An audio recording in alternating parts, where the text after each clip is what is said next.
عليكم ورحمة الله.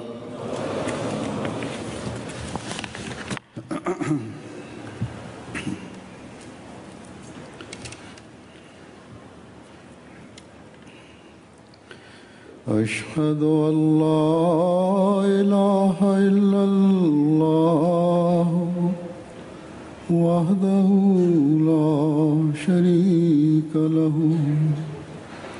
وأشهد أن محمدا عبده ورسوله أما بعد فأعوذ بالله من الشيطان الرجيم بسم الله الرحمن الرحيم الحمد لله رب العالمين الرحمن الرحيم مالك يوم الدين إياك نعبد وإياك نستعين اهدنا الصراط المستقيم صراط الذين أنعمت عليهم غير المغضوب عليهم ولا الضالين.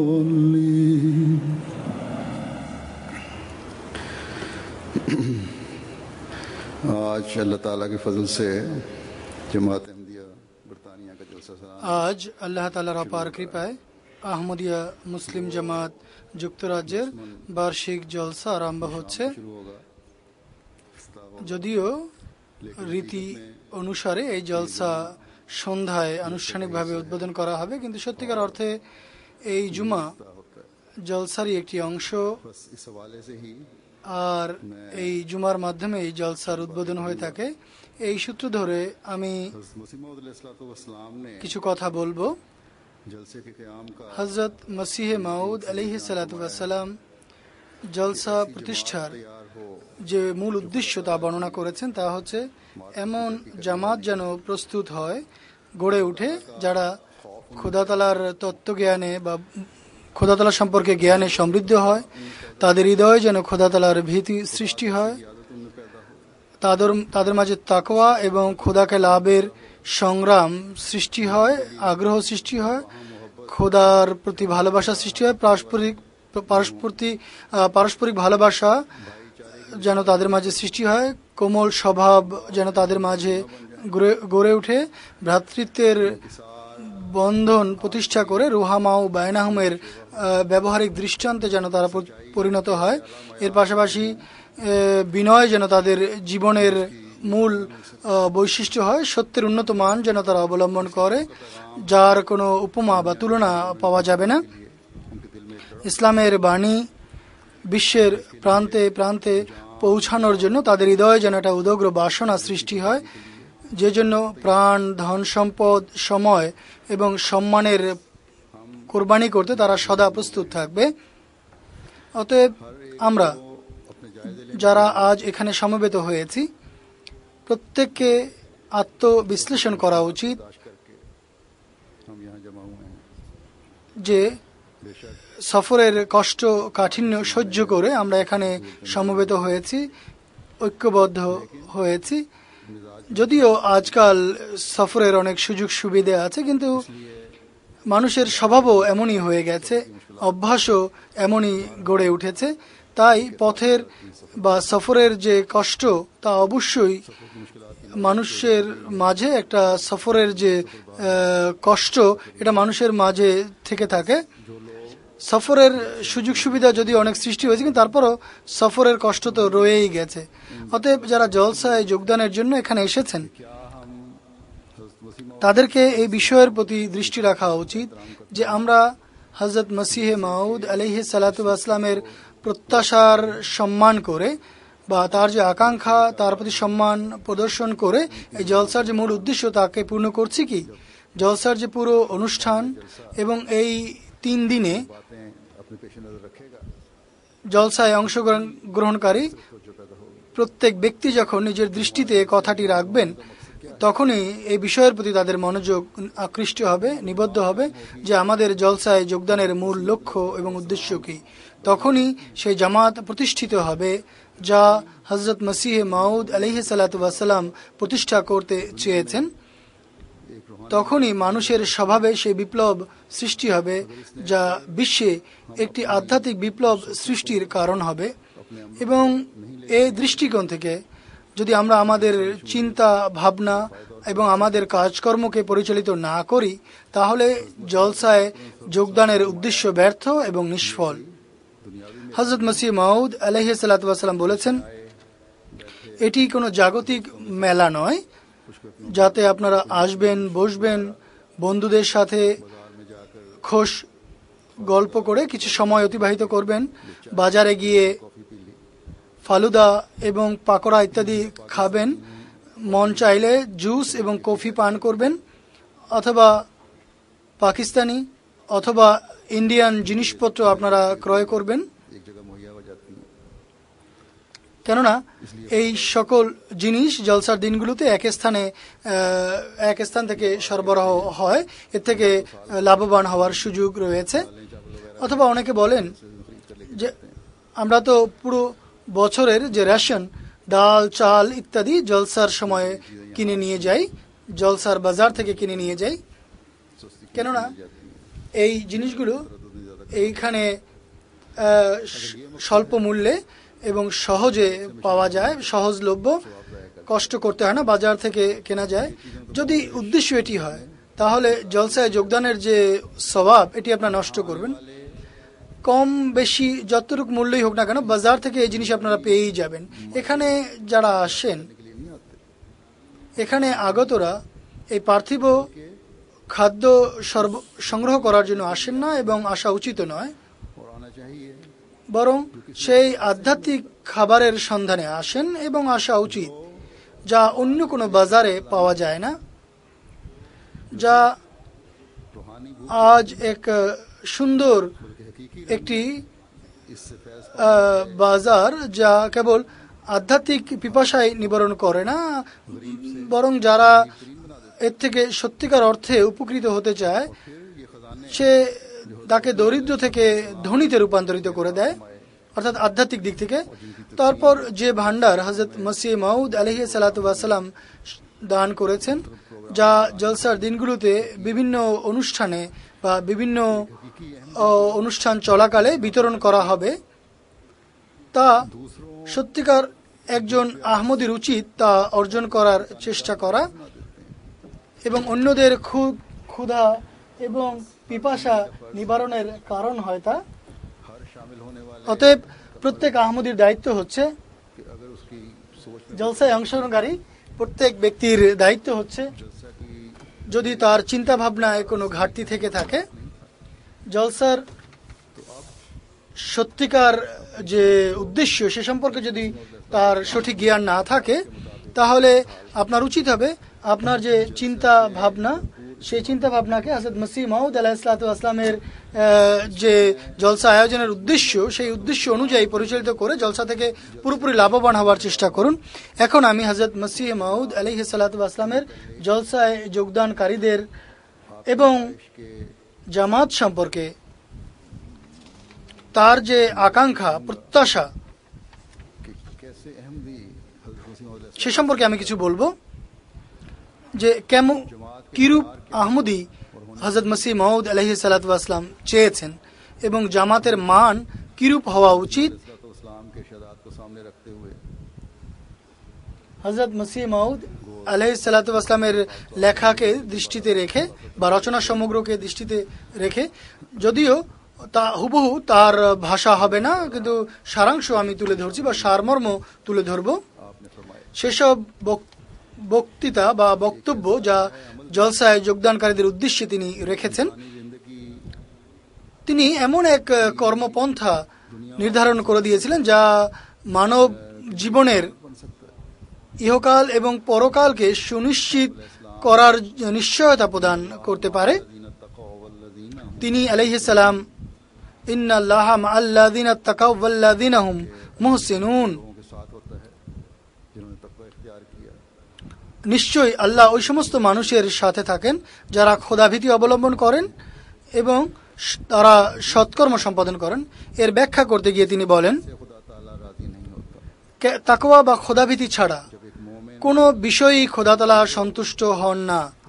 অতএব যখন একজন বিশ্বাসীর জীবনের মূল লক্ষ্য এটি হবে যে আমাকে খোদাকে সন্তুষ্ট করতে হবে, তখন তার জন্য এছাড়া আর কোনো উপায়ই নেই। যে তাকওয়ার উপর পরিচালিত হওয়া ছাড়া তার জন্য আর কোনো উপায় নেই। তাকওয়া কি এবং কোন কোন পথে পরিচালিত হয়ে মানুষ তাকওয়া বা খোদাভীতি অর্জন করতে পারে,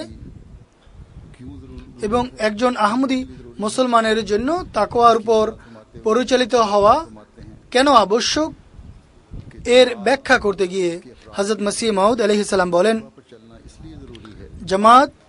জামাতের সদস্যদের জন্য তাকওয়ার উপর পরিচালিত হওয়া এজন্য আবশ্যক, অর্থাৎ তারা এজন্য যে তারা এমন এক ব্যক্তির সাথে সম্পর্ক রাখে এবং তার জামাতের বয়াত করেছে যিনি মামুরিয়াতের দাবি করেছেন, এবং সেই মামুরের হাতে বয়াত করার লাভ তখনই হবে কেননা তারা তার হাতে বয়াত করার পূর্বে সব ধরনের নোংরামিতে লিপ্ত ছিল।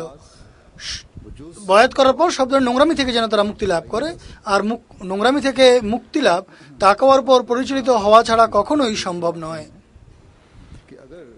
তিনি আলাইহিস সালাম একটি দৃষ্টান্ত দিতে গিয়ে বলেন, যদি কেউ রোগাক্রান্ত হয়, ছোট অসুখ হোক বা বড় অসুখ হোক, যদি সে রোগের চিকিৎসা না করা হয়, আর অনেক ক্ষেত্রে অনেক সময় স্বয়ং এই যে চিকিৎসা এটি একটি কষ্টদায়ক হয়ে থাকে, কিন্তু চিকিৎসা করতেই হয়, কেননা চিকিৎসা ছাড়া মানুষের যে রোগ এটি বৃদ্ধি পেতে থাকে, মানুষ আরোগ্য লাভ করতে পারে না, সুস্থ হতে পারে না। তিনি বলেন, যদি চেহারায় সাদা দাগ পড়তে আরম্ভ করে, তাহলে মানুষের মনে চিন্তা জাগে যে কোথাও এটি বৃদ্ধি পেতে পেতে আমার পুরো চেহারাকে কালো না করে ফেলে। বলেন যে আমার কাছে অনেকে আসেন যাদের চেহারার উপর এরকম দাগ পড়ে থাকে, তারা চিন্তিত থাকেন। অনুরূপভাবে তোমরা ছোট ছোট মন্দকর্ম একে তোমরা সাধারণ জ্ঞান করো না, কেননা এই ছোট ছোট মন্দকর্ম তোমাদেরকে খোদাভীতি থেকে দূরে সরিয়ে দেয়। তারপর এই ছোট ছোট মন্দকর্ম বড় বড় পাপে পরিণত হয় আর মানুষের হৃদয়কে কালিমাময় করে, কলুষিত করে। এই জন্য চিন্তা করো এবং অনেক চিন্তা করো। তিনি বলেন, আল্লাহ তাআলা যেভাবে রহিম এবং করিম, অন্যভাবে তিনি কাহার এবং মুনতাকিম। তিনি একটি জামাতকে দেখেন যে তাদের দাবি বড় বড় বুলি সর্বস্ব, কিন্তু তাদের ব্যবহারিক যে আচার আচরণ তা তদ্রূপ নয়। তখন খোদার ক্রোধ অনেক বেশি বেড়ে যায়। অতএব নিজেদের ব্যবহারিক যে জীবন বা আচার আচরণ একে ঠিক করার চেষ্টা করা উচিত প্রত্যেক আহমদীকে, এবং করা উচিত, কেননা এটি অনেক বড় সতর্কবাণী যা হযরত মসিহ মাউদ আলাইহিস সালাম করেছেন। অতএব এই দিনগুলোতে অনেক বেশি দোয়া করুন, কেননা আল্লাহ তাআলা দোয়ার অনেক সুযোগ দিয়েছেন, যাতে আল্লাহ তাআলা আমাদেরকে সত্যিকার অর্থে তেমন বানিয়ে দিন যেভাবে তিনি বানাতে চান। আজ যখন আমরা মুসলমানদের অবস্থা দেখি, তখন আমাদের হৃদয় আরো ভীত ত্রস্ত হয়। আমাদের কোনো অজ্ঞতা এবং অপকর্মের কারণে খোদা তাআলার ক্রোধ যেন আমাদের উপর বর্ষিত না হয়। হযরত মসিহ মাউদ ইসলাম দৃষ্টান্ত দিয়েছেন, যখন নোংরা বা অপকর্ম করতে আরম্ভ করে, কথা এবং কাজের মধ্যে বৈপরীত্য দেখা দেয়, তখন খোদা তাআলা যারা মোমেন বলে দাবি করে তাদেরকে কাফেরদের মাধ্যমে শাস্তি দিয়ে থাকেন। তিনি বলেন, ইতিহাসে কথার সাক্ষ্য যে কোনো সময় মুসলমানদেরকে কাফেরদের মাধ্যমে শাস্তি দেওয়া হয়েছে, যেভাবে চেঙ্গিস খান এবং হালাকু খান মুসলমানদেরকে ধ্বংস করেছে, অথচ আল্লাহ তাআলা মুসলমানদেরকে সাহায্য এবং সহায়তা করার প্রতিশ্রুতি দিয়েছেন। তিনি বলেন, এর কারণ এই নয় যে তাদের মুখ তো লা ইলাহা ইল্লাল্লাহর ধ্বনি উচ্চকিত করে, কিন্তু তাদের হৃদয় অন্য কারো প্রতি আকৃষ্ট। কার্য এই পার্থিবতায় নিমগ্ন বা পার্থিব কাজে তারা নিমগ্ন। অতএব এটি আমাদের জন্য অনেক ভয়ের ব্যাপার।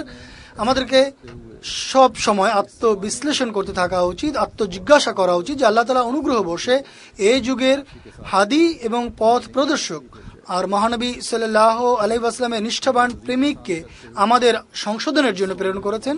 তারপর আমাদের উপর অধিক অনুগ্রহ বশে এই মামুর যুগের মামুরকে মানার তৌফিক আমাদেরকে দিয়েছেন। যদি আমরা নিজেদের মনোযোগ খোদা তাআলার প্রতি নিবদ্ধ না রাখি, তাহলে খোদা না করুন আমরাও সেই যে কানুনে কুদরত তার চাকায় পিষ্ট হব। যারা কথা এবং কাজের মধ্যে বিভাজন রাখে তারা এই খোদা তাআলার শাস্তিতে ধৃত হবে। তিনি বলছেন যে অতএব তোমরা আত্মবিশ্লেষণ করো, দেখো যে আল্লাহ তাআলার ভয় কতটুকু তোমাদের হৃদয়ে আছে।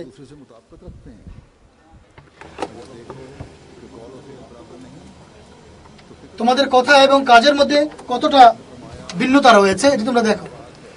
যদি কথা কাজ এক না হয় তাহলে চিন্তা করো। তিনি বলেন, যে হৃদয় অপবিত্র তার কথা যতই পবিত্র হোক না কেন, সে হৃদয়ে খোদার দৃষ্টিতে কোনো মূল্য রাখে না, বরং আল্লাহ তাআলার ক্রোধভাজন হবে সে। তিনি বলেন যে আমার জামাতকে স্মরণ রাখতে হবে যে তারা আমার কাছে এসেছে একটা বীজ বপিত হওয়ার জন্য, যার ফলে সেই বীজ একসময় ফলবাহী বৃক্ষে পরিণত হতে পারে।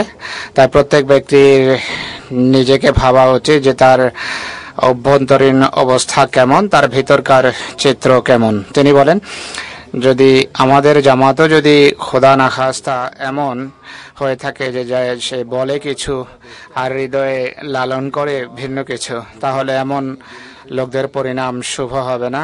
তিনি বলেন, আল্লাহ তাআলা যখন দেখেন যে একটা জামাত অন্তঃসার শূন্য আন্তরিকভাবে কিন্তু বড় বড় দাবি করে, তো এমন লোকদের স্মরণ রাখা হচ্ছে যে আল্লাহ তাআলা ভ্রুক্ষেপহীন, তিনি পরোয়া করেন না। তিনি বলেন যে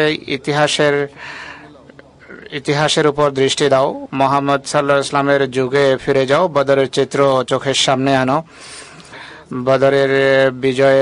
বদরের যুদ্ধে বিজয়ের প্রতিশ্রুতি ছিল, সকল অর্থে বিজয়ের আশা ছিল, কিন্তু তা সত্ত্বেও মহানবী সাল্লাল্লাহু আলাইহি ওয়াসাল্লাম কেঁদে কেঁদে বিগলিত চিত্তে দোয়া করেন।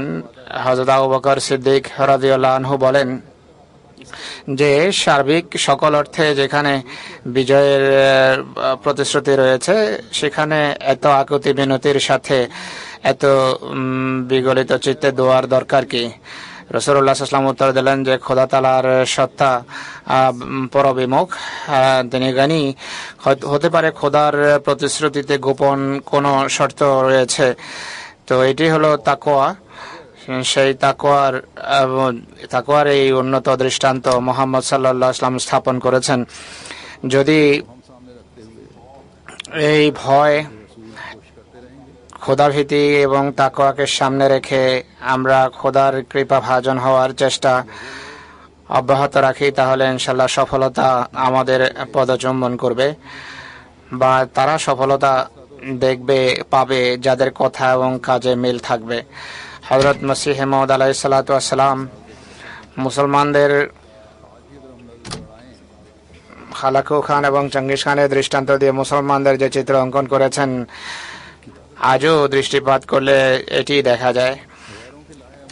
মুসলমানদের শক্তি হারিয়ে গেছে, শত্রুদের নির্ধারিত কর্মপন্থা কে তারা অনুসরণ করছে, কোরআনের শিক্ষাকে ভুলে গেছে। স্বদেশে তারা নিজেদের সিংহাসনকে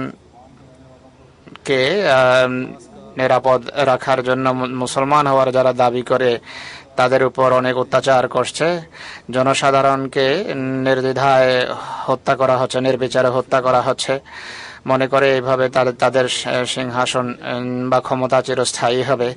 এটি তাদের ভুল ধারণা। জুলুম এবং অত্যাচারের শাস্তিও এরা পাবে এবং তাদের ক্ষমতাও হারিয়ে যাবে। যে সকল দেশে সরকার ক্ষমতাচ্যুত হয়েছে এবং জনসাধারণের পক্ষ থেকে যারা নতুন ভাবে ক্ষমতায় আসীন হয়েছে, তাদের অবস্থাও একই। তারাও জুলম এবং অত্যাচার ভিত্তিক নীতি অনুসরণ করছে, আর এর ফলে ক্রমশ এরা দুর্বল হচ্ছে। জ্ঞাতসারে বা অজ্ঞাতে শত্রুর ইচ্ছাই তারা বাস্তবায়িত করছে। শত্রুর ইচ্ছা হলো মুসলমান দুর্বল হোক আর দুর্বল থাকুক, আর মুসলমানদের যে সমস্ত ধন সম্পদ আছে সেগুলো যেন শত্রুর হস্তগত হতে পারে। আল্লাহ তাআলাই মুসলমান উম্মতকে বিবেক বুদ্ধি দিন, আর এই উদ্দেশ্যে আপনারা দোয়া করুন। তো আমি যা বলছিলাম তা হলো হযরত মসিহ মাউদ আলাইহিস সালাতু ওয়াস সালাম নিজ মান্যকারীদের কোন মর্যাদায়, কোন পদমর্যাদায় দেখতে চান বা কোন পর্যায়ে দেখতে চান, আর এই উদ্দেশ্যে তিনি কি কি বলেছেন। তো যেভাবে আমি উল্লেখ করেছি যে আসল উদ্দেশ্য হলো সেই মানে পৌঁছা বা উপনীত হওয়ার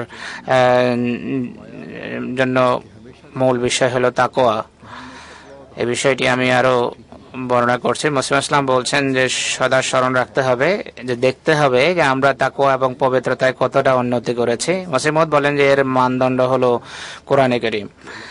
মুত্তাকির লক্ষণাবলীর আল্লাহ তাআলা এটি একটি নির্ধারণ করেছেন যে আল্লাহ তাআলা মুত্তাকিকে জাগতিক ঘৃণা এবং অপছন্দনীয় বিষয় থেকে মুক্ত করে তার সমস্ত কাজকর্মের দায় দায়িত্ব তিনি নিজেই নেন। যেভাবে আল্লাহ তাআলা নিজেই বলেন, নুমাইয়াত্তাকিল্লাহা ইয়াজআল লাহু মাখরাজাম ওয়া ইয়ারযুকহু মিন হাইসু লা ইয়াহতাসিব। যে ব্যক্তি আল্লাহ তাআলাকে ভয় করে, আল্লাহ সকল সমস্যার সময় তার জন্য মুক্তির একটা পথ তাকে বাতলে দেন এবং তার জন্য জীবিকার এমন পথ খুলে দেন যা সে কখনো ভাবতেও পারে না। এটিও মুত্তাকির একটি লক্ষণ। আল্লাহ তাআলা মুসলিম বলছেন যে মুত্তাকির একটি লক্ষণ হলো আল্লাহ তাআলা মুত্তাকিকে অপছন্দনীয় বিষয়ের মুখাপেক্ষী রাখেন না। কার্যত এক ব্যবসায়ী বা দোকানদার মনে করে যে মিথ্যা ছাড়া তার ব্যবসা চলতে পারে না বা কাজ চলতে পারে না, তাই সে মিথ্যা বলা থেকে বিরত হয় না, আর বলে যে আমি মিথ্যা বলতে বাধ্য, কিন্তু এটি আদৌ সত্য নয়, এতে সত্যের লেশ মাত্র নেই। আল্লাহ তাআলা স্বয়ং মুত্তাকির রক্ষাকারী হয়ে যান এবং তাকে এমন ঘৃণ্য কাজ থেকে রক্ষা করেন যা মানুষকে মিথ্যা বলতে বাধ্য করে।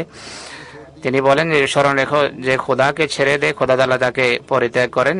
রহমান যদি কাউকে পরিত্যাগ করেন তাহলে শয়তান অবশ্যই এমন ব্যক্তির সাথে সম্পর্ক দৃঢ় করবে বা সম্পর্ক স্থাপন করবে। তাই আহমদীকে সত্যের উন্নত মানে অধিষ্ঠিত হওয়ার চেষ্টা করতে হবে, সকল স্তরে সকল পর্যায়ে এটি চাই। দৃষ্টান্ত হিসেবে আজকাল অনেক আহমদী অ্যাসাইলামের জন্য ইউরোপীয় দেশে আসছে, আর অনেক সময় অনেকে মিথ্যাও বলে থাকে, অথচ সত্য বললে পাকিস্তানে আহমদীদের অবস্থা তুলে ধরে যদি অ্যাপিল করা হয় তাহলেই প্রশাসনের উপর আসর পড়ে। আমি যাদেরকে সত্য বলার পরামর্শ দিয়েছি আর বলেছি যে উকিলদের মিথ্যা কোনো কাহিনী বানাতে দেবে না, বরং সত্য কথা বলবে, আর তোমার বাস্তব অবস্থা তুলে ধরবে তোমাদের, এমন লোকদের কেস আল্লাহ তাআলার ফজলে, আল্লাহর কৃপায় পাশ হয়ে গেছে। পাকিস্তানে আহমদীদের উপর জুলম এবং নির্যাতন হচ্ছে, অবশ্যই হচ্ছে, এতে কোনো সন্দেহ নেই। এখন তো জুলম এবং অত্যাচার সীমা ছাড়িয়ে গেছে, কিন্তু এই জুলম এবং অত্যাচারের কাহিনী যদি সত্যভাবে তুলে ধরা হয়, মিথ্যা যদি বলা না হয় তা বর্ণনার সময়, এবং খোদার উপর যদি নির্ভর করা হয়, তাহলেও উদ্দেশ্য অর্জিত হয় বা সাধিত হয়।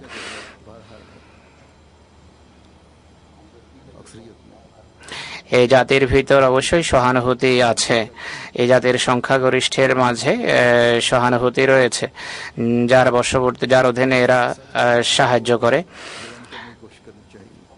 তাই সকল ক্ষেত্রে সত্যের মান উন্নত করার চেষ্টা করা উচিত। হযরত মসিহ মাউদ জামাতকে নসিহত করে আরো বলেন যে মানুষের নেক বা পুণ্য কর্মের দুটো অংশ আছে, একটি অংশ হলো ফরজ বা আবশ্যকীয় কর্মের অংশ, দ্বিতীয়টি হলো নফলের অংশ। সেই সমস্ত আবশ্যকীয় কাজ বা ফরজ যা আল্লাহর অধিকারের সাথে সম্পর্ক রাখে,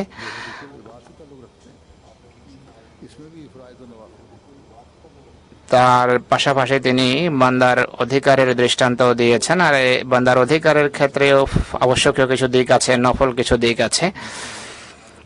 এমন ফরজ বা আবশ্যকীয় বিষয় যা মানুষের ক্ষেত্রে আবশ্যক। তার একটি হলো ঋণ নেওয়ার পর ঋণ পরিশোধ করা।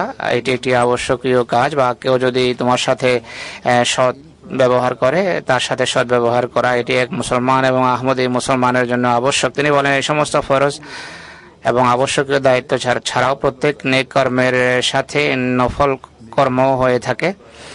অর্থাৎ কারোর সাথে এমন নেক ব্যবহার করা যতটা সে প্রাপ্য তার বেশি তাকে দেয়া। কেউ নেকি করেছে, তার সাথে অতিরিক্ত নেকি করা। কেউ ঋণ দিয়েছে, তার ঋণ পরিশোধের পর তার সাথে নফল করার অর্থ হলো অতিরিক্ত কিছু দেয়া, তার কাছ থেকে যতটা নেওয়া হয়েছে তার বেশি দেয়া। নবীরা সবসময় এই সুন্নত মেনে এই রীতি অনুসরণ করেছেন। মোহাম্মদ রাসূলুল্লাহর আদর্শ এক্ষেত্রে আমাদের সামনে আছে। তিনি বলেন যেভাবে ইহসান বা অনুগ্রহের মোকাবেলায় অনুগ্রহ ছাড়া বর্ধিত অনুগ্রহ করা, এটি নফল অতিরিক্ত নেকি। এখন কেউ যদি ইহসান বা অনুগ্রহ করে তাহলে বিনিময়ে অনুগ্রহ করে প্রতিদান দেয়া যায় এবং দেয়া উচিত। এটি ফরজ, এটি আবশ্যক। আল্লাহ তাআলা নিজেই বলেছেন যে জাযাউল ইহসানি ইল্লাল ইহসান। কিন্তু এই ক্ষেত্রে নফল নেকি হবে কেউ যতটা অনুগ্রহ করেছে তার তুলনায় বেশি অনুগ্রহ বা ইহসান করা। মসিমত বলছেন এটি যদি করা হয় তাহলে এটি সেই কাজ যা ফরজকে বা আবশ্যকীয় নেকিকে বা নফলকে সম্পূর্ণ করে। তিনি বলেন হাদিস অনুসারে এরা এমন মানুষ যারা এমন পর্যায়ে পৌঁছে যায় যাদের আল্লাহ তাআলা হাত পা হয়ে যান। এমনকি আল্লাহ তাআলা বলেন যে আমি তাদের জিহ্বা হয়ে যাই, যার দ্বারা তারা কথা বলে। অর্থাৎ তাদের প্রতিটি কথা এবং কর্ম খোদাকে পাওয়ার আন্তরিকতার কারণে খোদার হয়ে যায় এবং এমন কাজ তারা করতে পারে না বা করে না যা খোদার অসন্তুষ্টির কারণ হতে পারে। তো এই লক্ষ্য এবং এই টার্গেট হযরত মুসলিম ইসলাম আমাদেরকে দিয়েছেন তার হাতে বয়াতের পর। আর বয়াতের সুবাদে অর্পিত দায়িত্ব তখনই পালিত হতে পারে যদি এই টার্গেট বা লক্ষ্য অর্জনের জন্য আমরা আমাদের সকল শক্তি নিয়োজিত করি। তিনি বলেন যে এটি অর্জনের জন্য আমাদের সংগ্রাম এবং চেষ্টা করতে হবে। এক রাতে বা রাতারাতি এই মর্যাদা অর্জন হয় না বা অর্জিত হয় না। এর জন্য প্রবৃত্তির কামনা বাসনা থেকে পবিত্র হতে হবে। কামনা বাসনাকে পরিত্যাগ করে আল্লাহর ইচ্ছার অধীনে জীবনযাপন করতে হবে। চেষ্টা করতে হবে যে আমার কোনো কাজ যেন অবৈধ না হয়, বরং খোদার ইচ্ছার অধীনে হয়। যদি এমনটি হয় তাহলে দৈনন্দিন জীবনের অনেক সমস্যা থেকে মানুষ মুক্তি পাবে।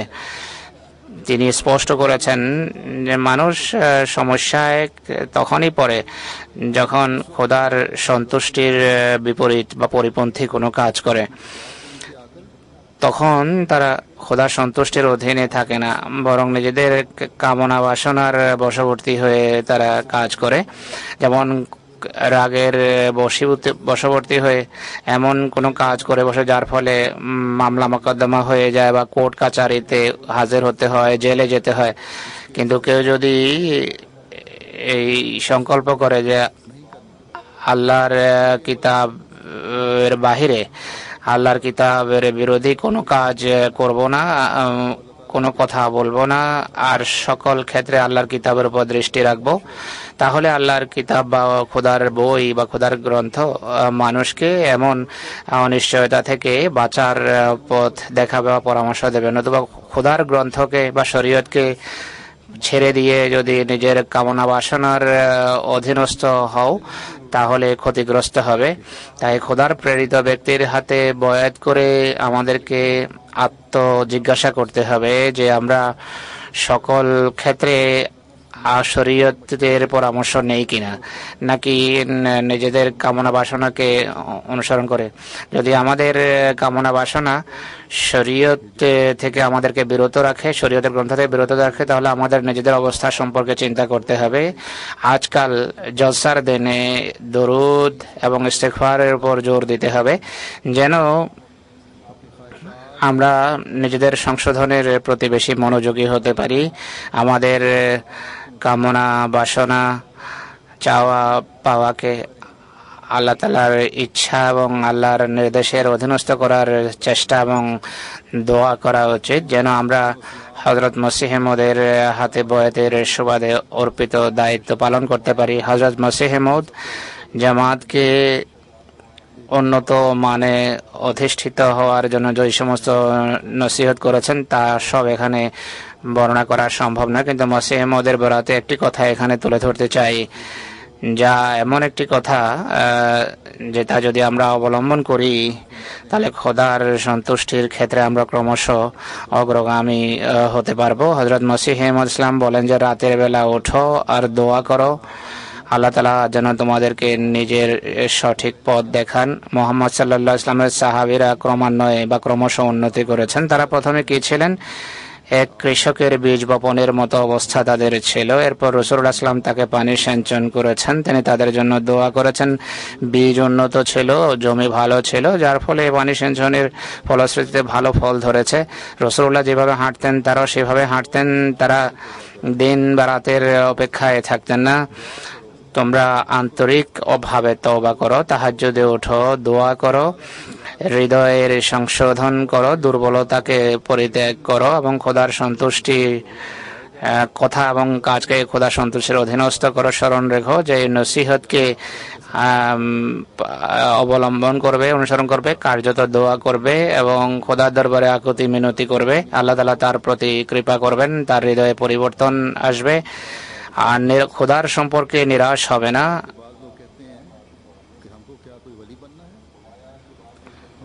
তিনি বলেন, অনেকেই বলে যে আমি কি ওলি হব? হুজুর বলেন যে পরিতাপের বিষয়ে এরা চিন্তা করেন, মানুষকে অবশ্যই ওলি হতে হবে, আল্লাহর বন্ধু হতে হবে। যদি সে সিরাতে মুস্তাকিম বা সোজা পথ অনুসরণ করে তাহলে আল্লাহ তাআলাও তার দিকে অগ্রসর হবেন। এক জায়গায় গিয়ে তাদের দুজনের সাক্ষাৎ হবে। তার গতি ধীর হলেও আল্লাহ তাআলা দ্রুত তার দিকে আসবেন। আর এই আয়াত এই দিকে ইশারা করে যে ওয়াল্লাযিনা জাহাদু ফিনা লানাহদিয়ান্নাহুম সুবুলানা, যারা আমাদেরকে পাওয়ার চেষ্টা করে আমরা অবশ্যই তাদেরকে আমাদের দিকে আসার পথ দেখাবো। মসিমত বলেন যে আজকে যে এই সমস্ত নসিহত করেছি সেগুলোকে স্মরণ রেখো, এর উপরে মুক্তি নিহিত। খোদা এবং সৃষ্টির সাথে তোমাদের ব্যবহার এমন হওয়া উচিত যে ক্ষেত্রে আল্লাহ সন্তুষ্টি হবে তোমাদের লক্ষ্য। আর এভাবে তোমরা ওয়াখারিনা মিনহুম লাম্মা ইয়ালহাকু বিহিমের পরিপূরণ স্থল হতে পারবে।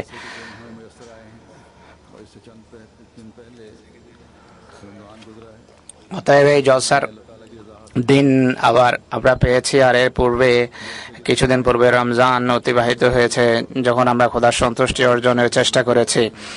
জলসার দিনগুলোতে জ্ঞানগত বিষয় এবং তরবিয়তি বিষয়ে আলোচনা হবে, কোরআন হাদিসের আলোকে কথা হবে, খোদা তাআলার সত্তার সাথে সম্পর্ক স্থাপনের মনোযোগ সৃষ্টি হবে অনেকের মাঝে। এই জ্ঞানের মাধ্যমে আমাদের কর্মকেও আরো উজ্জ্বল করতে হবে। যা শিখব তা সংরক্ষণ এবং তা থেকে লাভবান হওয়ার চেষ্টা আবশ্যক। নিজের প্রতিটি কর্মে রেগুলার এবং তাদের স্থায়ী হওয়া আবশ্যক। জলসাকে এই কাজের জন্য খোদার ফজল মনে করা উচিত। আল্লাহ তাআলা আমাদেরকে তৌফিক দেন। প্রশাসনিক দিক থেকে, দৃষ্টিকোণ থেকে কিছু কথা বলতে চাই।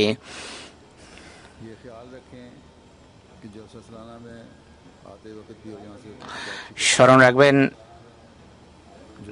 জলসা সালানায় আসার সময় এবং এখান থেকে যাওয়ার সময় যারা কারে যাতায়াত করছেন, কার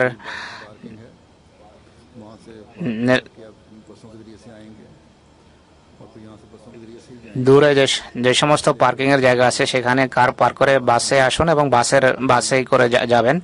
যাতায়াতের সময় এবং পার্কিং এর সময় যখন কার পার্ক করবেন কোনো প্রকারের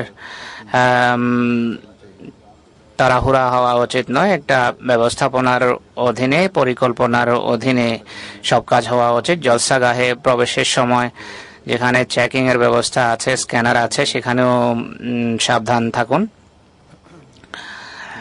লাইনে দাঁড়ান, সুশৃঙ্খল ভাবে আসুন। যেখানে আপনারা লাইন ভাঙবেন বিশৃঙ্খলা দেখা দেবে এবং এর ফলে দেরি হয় আর এর ফলে অভিযোগও বাড়ে, আপনাদের সময় নষ্ট হয় এভাবে বা নষ্ট হতে পারে।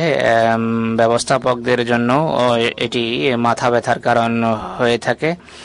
যখন আপনাদের জিনিসপত্র চেক করা হয়, ব্যাগ চেক করা হয়, অনেকের হুজুর বলছেন এমন অভিযোগ, এ বিষয়ে অভিযোগ আসে আমার কাছে। চেক করানো উচিত, এটি আপনাদের কল্যাণের জন্যই আপনাদের হয়ে থাকে। আমি সব জলসায় এদিকে মনোযোগ আকর্ষণ করে থাকি যে জলসায় অংশগ্রহণকারী প্রত্যেক ব্যক্তিকে, প্রতিটি নরনারীকে নিজের পরিবেশের উপর সজাগ দৃষ্টি রাখতে হবে। এটি সবচেয়ে বড় নিরাপত্তার একটা সিস্টেম যা জামাতে আহমদিয়ায় রয়েছে। যদি আমরা চতুর্দিকে সচেতন দৃষ্টি রাখি তাহলে সম্ভব। এটি যা দুনিয়ার কোনো জায়গায় পাওয়া সম্ভব নয়, এটি জামাতে আহমদিয়ারই বিশেষত্ব। তো এই বিষয়ে আপনারা কখনো উদাসীন্য দেখাবেন না,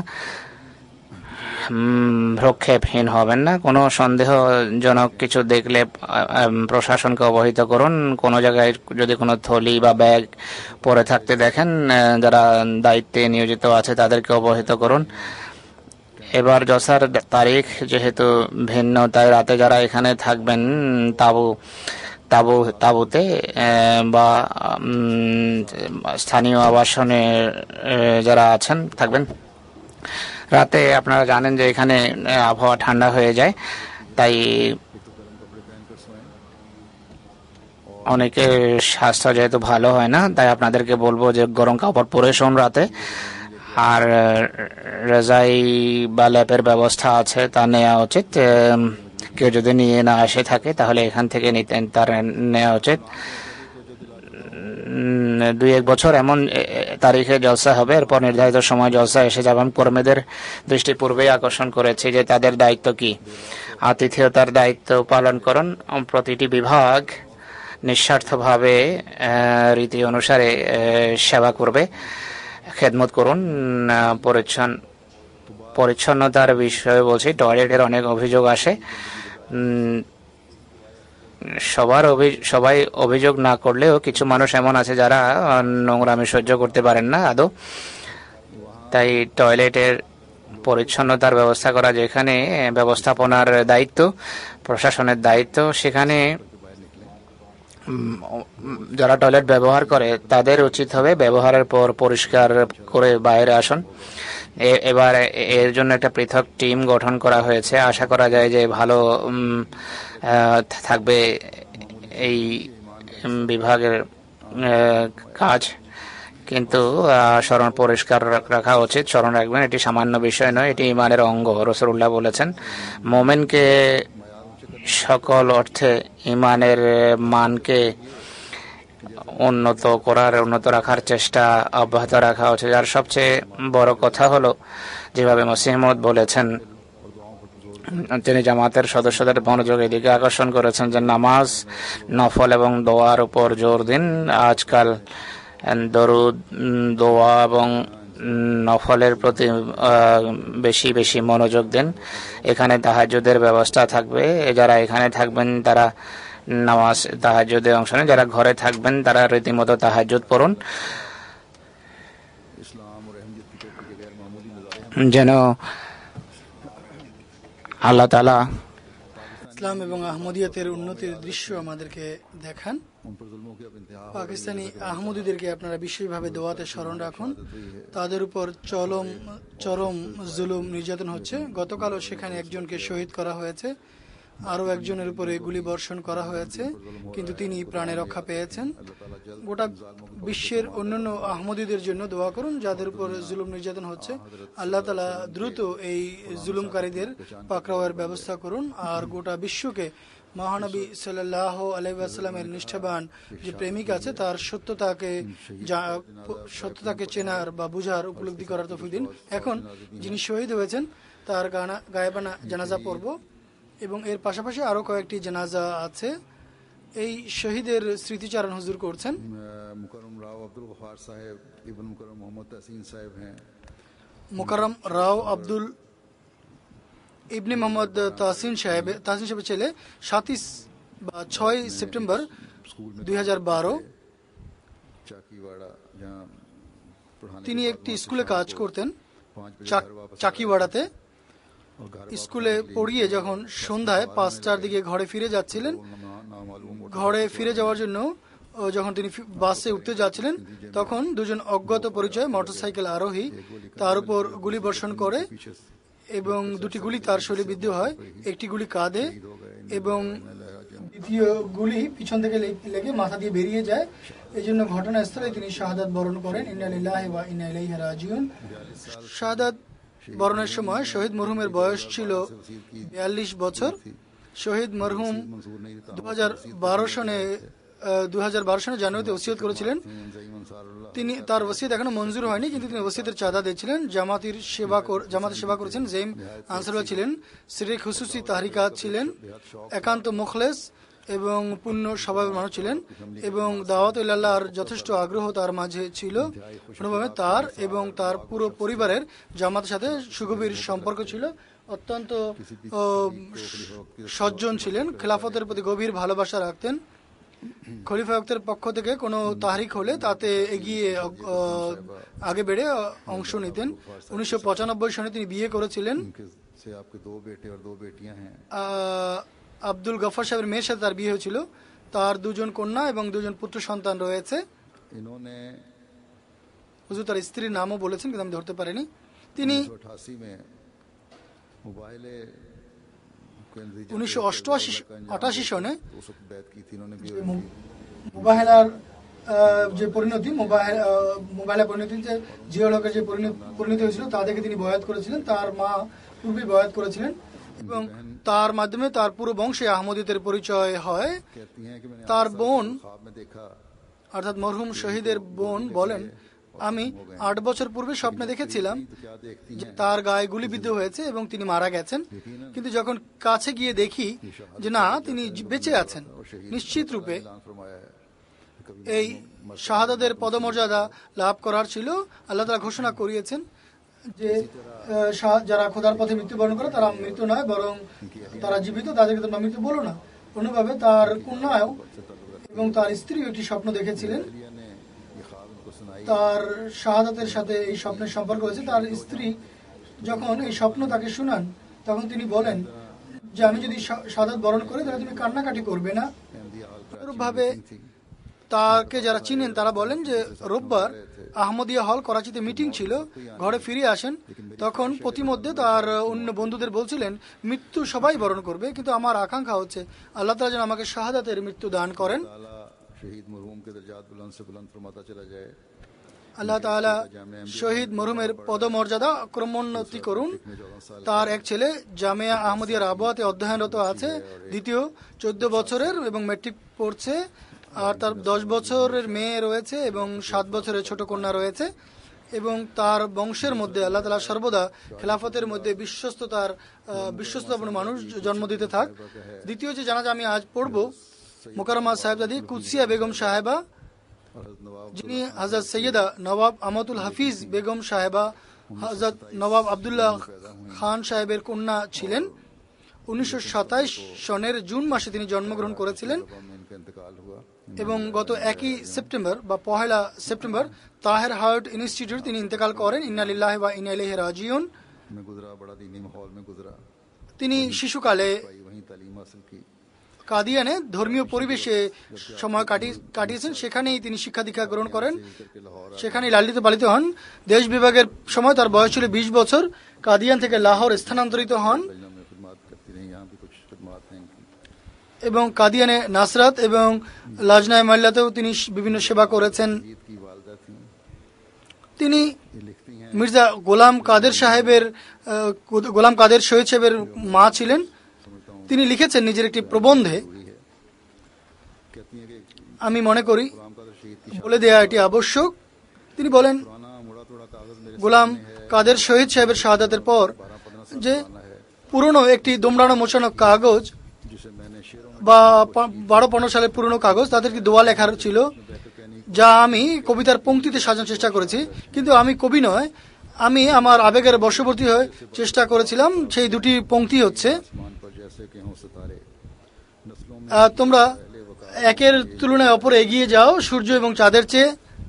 तो ये कहती हैं হুজুর দ্রুত পড়ছেন পংক্তি। हों, मगर दे मेरे दिल তিনি बलছেন, से पुर हैं, जो कुछ मैंने लिखा वो नसर में আমার এই যে পংক্তি হয়তো ভাষাগত দিক থেকে দুর্বল হবে, কিন্তু যা আমি লিখেছি তা হচ্ছে, হে খোদা, है। खुदा जब সর্বদা আমার দোয়া ছিল फरदान उन्हें আমার ক্রোড়ে লালিত পালিত সন্তান যেন তোমার জন্য উৎসর্গিত হয়। হে খোদা, नहीं रखती, तेरे हुक्म के बगैर कोई হে খোদা, তোমার অনুমতি যদি না হয় তাহলে আমাদের আশা আকাঙ্ক্ষার কোনো মূল্য নেই। তোমার অনুমতি ছাড়া मेरी दुआ सुन ले और मेरे बेटे আমাদের আঁচল পরিপূর্ণ হতে পারে না। হে আল্লাহ, আমার দোয়া শোনো। আমার পুত্ররা যেন একজন থেকে অন্যজন বেশি নেক হয়, সূর্যের নক্ষত্রের মধ্যে তারা যেন উজ্জ্বল হয়। আমার আকুতি হলো, এটি আমার আকুতি গ্রহণকারী তুমি, হে তাকদীরের লেখক। আমার বাচ্চাদের সৌভাগ্যশালী করো। কাদেরের কুরবানির কয়েকদিন পূর্বে আমার পুরনো কাগজ থেকে এই দোয়া বেরিয়েছে। আল্লাহ জানেন কোন আবেগের সাথে আমি দোয়া করেছি, যা কবুল হয়েছে। কয়েক মুহূর্তের জন্য আমার হৃদয় প্রকম্পিত হয় যে হে আল্লাহ, আমি বললাম যে হে আল্লাহ, এর প্রাণের কোরবানির জীবনের কোরবানির জন্য দোয়া করেছিলাম, কিন্তু ভিতর থেকে এক স্নেহ বলে যে হে আল্লাহ, তার কাছ থেকে বা আমার কাছে কোরবানি নেবে না। আর আমি তখন দোয়া করেছিলাম যে হে আল্লাহ, একে দীর্ঘজীবী করো, কিন্তু আমি জানতাম না যে এই দোয়া কবুল হয়ে গেছে। আর আল্লাহ সিদ্ধান্ত হয়েছে যৌবনে আমার ছেলে সেই কুরবানি দেবে এবং সেই দোয়া এইভাবে কবুল হবে। যাই হোক, ছেলের শাহাদাতের সময় তিনি অনেক ধৈর্য প্রদর্শন করেছেন। আমি নিজেই তার সাক্ষী, হুজুর বলছেন বড় ধৈর্যের সাথে তিনি এই দুঃখ সহ্য করেছেন। আমি যখন আফসোস করার জন্য, সহানুভূতি জানানোর জন্য তার কাছে গেলাম, তিনি মুচকি হেসে হাসি মুখে কাদেরের গুণাবলীর কথা আমার সামনে উল্লেখ করেন এবং পরম ধৈর্য প্রদর্শন করেন। আমার সাথে পত্র যোগাযোগও তার ছিল, যে শেষ চিঠি তিনি আমাকে লিখেছেন, তাতেও ওই বাক্যই ছিল তার, যে আল্লাহ তাআলা আমাকেও এবং আমার আওলাদকে তাকওয়া দেন, তাকওয়া সজ্জিত করুন, আর হযরত মসিহ মওউদের দোয়ার উত্তরাধিকারী যেন আমরা হতে পারি, আর তার প্রকৃত নসল হওয়ার দায়িত্ব যেন আমরা পালন করতে পারি। খোদা করুন তার এই দোয়া তার সকল সন্তান সন্ততি এবং পুরো খানদানের ক্ষেত্রে, মসিহ মওউদের পুরো বংশের ক্ষেত্রে তা পুরা হোক।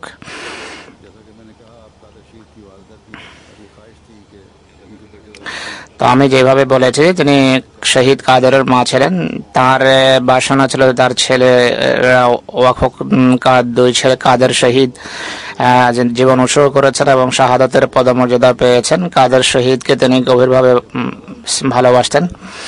ঘরে স্থায়ী বিভিন্ন জায়গায় কাদেরের ছবি লাগিয়ে রেখেছিলেন।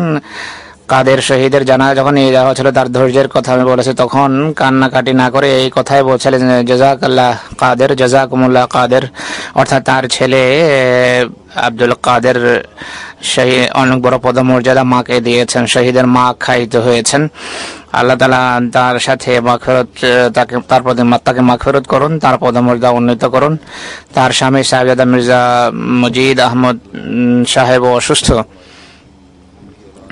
বৃদ্ধ, আল্লাহ তাআলা তাকেও ধৈর্য দিন এবং তার আওলাদকে তার নেক কর্মকে জীবিত রাখার তৌফিক দিন। আরেকটি জানাজা জনাব চৌধুরী নজির আহমদ সাহেবের, যিনি ভাওয়ালপুরের সাবেক আমির। জনাব চৌধুরী নজির আহমদ সাহেব চৌধুরী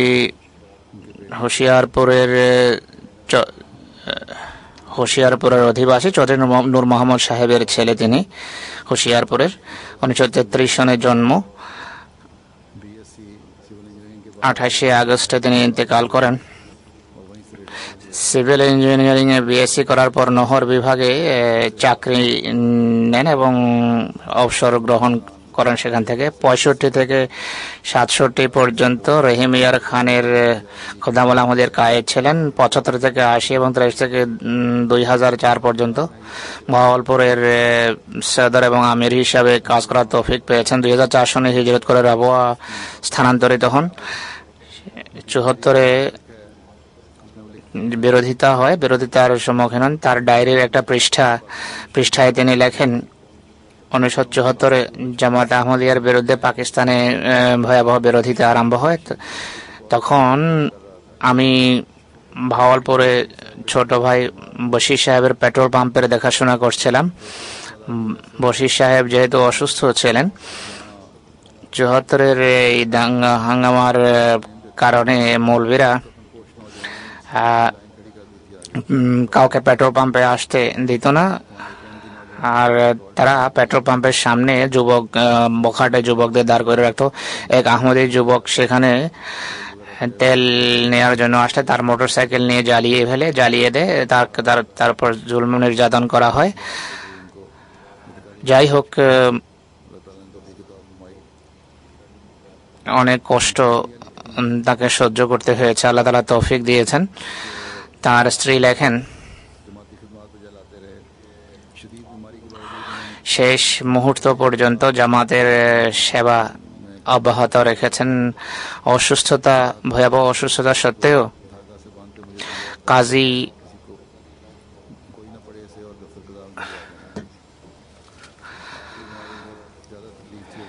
তিনি বলছেন যে কেউ যেন না পড়ে, এটা কাজা বিভাগে পাঠিয়ে দিও।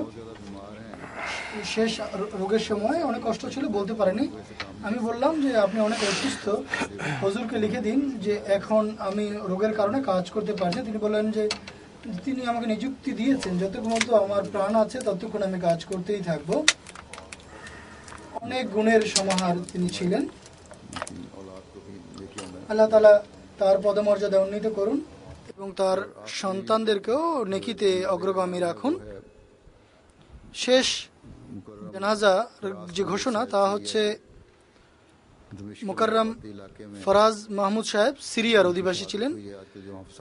দামেস্কের একটি এলাকাতে মুজাফাতি তিনি শহীদ হন। আজকাল যে সেখানে দাঙ্গা হাঙ্গামা হচ্ছে, এর কারণে তিনি শাহাদাত বরণ করেন। তার লাশ সম্পর্কে পূর্বে জানাই যাচ্ছিল না কোথায় আছে। তার সব দেহ গত 30 আগস্ট পাওয়া যায় এবং যখন দাফন করার চেষ্টা করা হয়েছিল মাটি খোঁড়া হয়, কিন্তু পরের দিন সেখানকার যারা বাসিন্দা ছিল তারা এই বিশৃঙ্খলার কারণে যারা শহীদ হয়েছে বা মারা গেছে তাদেরকে তাতে দাফন করে দেওয়া হয় এবং তখন তাকেও তাদের সাথে দাফন করা হয়। তিনি গত 8 মাস পূর্বে বয়াত করেছিলেন। তার বয়স ছিল 35 বছর। তিনি শ্রমিকের কাজ করতেন এবং গত 8 মাসে এই আহমদিয়তের সাথে তিনি যথেষ্ট সম্পর্ক গড়েন এবং বিশ্বস্ততার সম্পর্ক রক্ষা করেন। আল্লাহ তাআলা তার পদমর্যাদা উন্নীত করুন, তার সাথে ক্ষমার আচরণ করুন। যেভাবে আমি বলেছি জুমার নামাজের পর তাদের সবার গায়েবানা জানাজা পড়া হবে।